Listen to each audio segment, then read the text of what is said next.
महीने तक अक्षरा सिंह के साथ ही थे। 1 महीने तक अक्षरा सिंह के साथ ही थे। पवन सिंह कि अक्षरा प्रेग्नेंट थी 3 महीने की। अच्छा, अक्षरा जी प्रेग्नेंट भी थी? 3 महीने। ज्योति सिंह ने ऐसा ही क्या बोल दिया पवन सिंह को, हम लोग बहुत सीधा समझते थे, लेकिन ज्योति सिंह का कहना था कि शादी के बाद ही 2 दिन के बाद अक्षरा सिंह से के साथ 1 महीने तक गए हुए थे बहुत दूर, लेकिन अक्षरा सिंह के वहीं पे एक प्रेग्नेंट हो गई थी, वहाँ पे ऐसा सा बात हुआ था।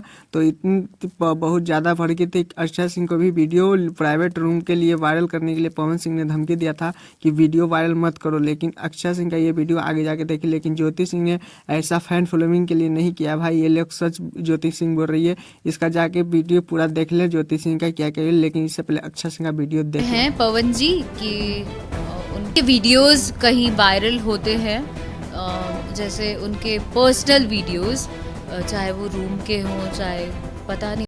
पवन सिंह और अक्षरा सिंह के बारे में क्या कहना है? अगर मेरे चैनल पर नए हो तो चैनल को सब्सक्राइब, वीडियो को लाइक करें ऐसा वीडियो पाने के लिए।